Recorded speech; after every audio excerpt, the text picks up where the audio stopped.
Assalamualaikum warahmatullahi wabarakatuh. Perkenalkan, kami peserta Lacar Kabupaten Garut dari kelompok 3 angkatan 7. Di sini, kami akan mempresentasikan tentang biografi tokoh nasional. Dan tokoh yang akan kami presentasikan adalah Bapak Ganjar Pranowo yang merupakan Gubernur Jawa Tengah. Sebelumnya, perkenalkan, nama saya Kurnia Putri Mardanti. Saya akan mempresentasikan tentang profil Bapak Ganjar Pranowo. Kemudian, ada Saudari Cintana Katarina yang akan mempresentasikan tentang riwayat pendidikan dan perjalanan karir Bapak Ganjar Pranowo, serta ada juga Saudara Rian Pratama yang akan mempresentasikan tentang prestasi yang telah dicapai Pak Ganjar Pranowo. Begitu juga sikap yang bisa kita tauladani yang didasarkan pada nilai-nilai Pancasila dalam penerapan fungsi ASN. Sebelumnya, pada presentasi kali ini saya akan membacakan terlebih dahulu apa yang akan kami bahas tentang Pak Ganjar di presentasi kali ini. Dan hal-hal yang akan kita bahas adalah profil Bapak Ganjar, riwayat pendidikan, perjalanan karir, serta prestasi yang telah Pak Ganjar capai. Kemudian ada pula aspek-aspek penting yang dapat kita tauladani dari seorang Bapak Ganjar Pranowo. Pertama-tama saya akan membacakan tentang profil Pak Ganjar Pranowo. Bapak Haji Ganjar Pranowo SHMIP atau yang biasa kita sebut dengan panggilan Pak Ganjar merupakan seorang gubernur di Provinsi Jawa Tengah. Pak Ganjar lahir di Karanganyar pada tanggal 28 Oktober 1968. Selain seorang gubernur, Pak Ganjar juga merupakan seorang ayah yang baik dan bijaksana dari seorang putra yang bernama Muhammad Zinedin Alam Ganjar dan merupakan seorang suami yang baik dari Ibu Siti Atikah Supriyati. Kemudian untuk pemaparan selanjutnya akan dipresentasikan oleh Saudari Cintana Katarina Putri. Selanjutnya saya akan menyampaikan riwayat pendidikan dari Pak Ganjar Pranowo. Beliau memulai pendidikan formalnya di SD Negeri 1 Kutoarjo Purworejo, lalu sekolah menengah pertama di SMP Negeri 1 Kutoarjo Purworejo, sekolah menengah atas di SMA Bob Kris 1 Yogyakarta. Lalu beliau melanjutkan sekolahnya ke perguruan tinggi S1 Fakultas Hukum Universitas Gadjah Mada dan beliau melanjutkan ke S2 Magister Ilmu Sosial dan Ilmu Politik Universitas Gadjah Mada. Kemudian untuk perjalanan karir beliau, sebelum terjun ke dunia politik, Pak Ganjar Pranowo pernah menjadi seorang konsultan HDR di PT Prakasa pada tahun 1995 sampai dengan 1999. Pak Ganjar sempat disarankan mendaftar sebagai calon anggota legislatif pada pemilu 1999, akan tetapi beliau menolak dan memilih berkeluarga dan mengurus bisnis di PT Prastawana Karya Samitra dan PT Semeru Realindo. Karir politik Pak Ganjar dimulai pada tahun 2004 dengan menjadi anggota Komisi 4 DPR RI bidang pertanian, perkebunan, kehutanan, kelautan, perikanan, dan pangan. Pada tahun 2004 sampai dengan 2010, beliau menjadi anggota Badan Legislatif di DPR RI.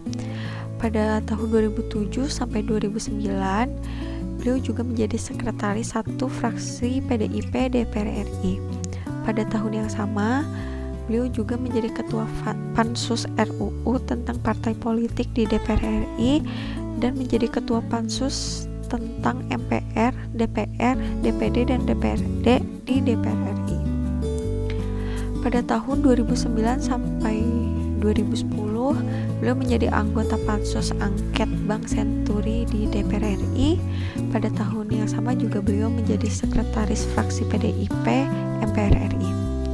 Pada tahun 2009 sampai 2013, beliau menjadi wakil ketua Komisi 2 DPR RI bidang pemerintahan dalam negeri, otonomi daerah, aparatur negara, reformasi birokrasi, pemilu, pertanahan, dan reformasi agraria. Pada tahun 2010 sampai 2013, beliau menjadi anggota tim Wasenturi di DPR RI. Pada tahun yang sama juga beliau menjadi wakil sekretaris fraksi PDIP DPR RI. Pada tahun 2013 sampai dengan sekarang, beliau menjadi Gubernur Jawa Tengah. Selanjutnya akan dilanjutkan oleh rekan saya, Rian. Pembahasan yang selanjutnya adalah prestasi yang diraih oleh Pak Ganjar Pranowo. Ada banyak prestasi yang telah diraih oleh beliau termasuk beberapa penghargaan yang didapatkan oleh Provinsi Jawa Tengah di bawah kepemimpinannya. Yang pertama, penghargaan anti korupsi. Lalu yang kedua, Paritrana Award. Paritrana Award merupakan penghargaan yang diinisiasi oleh Kementerian Koordinator Bidang Pembangunan Manusia dan Kebudayaan. Penghargaan ini bersifat perlindungan untuk tenaga kerja. Nama Paritrana ini diambil dari bahasa Sanskerta yang berarti perlindungan. Lalu yang ketiga, penghargaan peduli HAM, hak asasi manusia. Yang keempat, pengendali inflasi terbaik. Lalu yang kelima, keterbukaan informasi publik terbaik. Lalu yang keenam, peringkat pertama menurunkan penduduk miskin.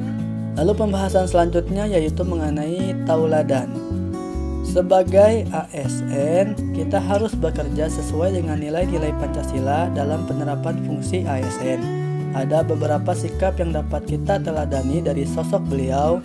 Di antaranya, yang pertama, akuntabilitas. Mempunyai target yang jelas dan netral, mendahulukan kepentingan publik dan bertanggung jawab. Lalu, yang kedua, anti korupsi. Bekerja keras, sederhana, berani, dan peduli. Lalu yang ketiga, komitmen mutu. Punya beragam inovasi untuk memecahkan masalah dan mencapai target. Mungkin sekian pembahasan dari kelompok kami. Mohon maaf bila ada kata-kata atau pembahasan kami yang kurang berkenan ataupun informasi yang kami raih kurang tepat, mohon dimaklum. Sekian dari kelompok kami. Assalamualaikum warahmatullahi wabarakatuh.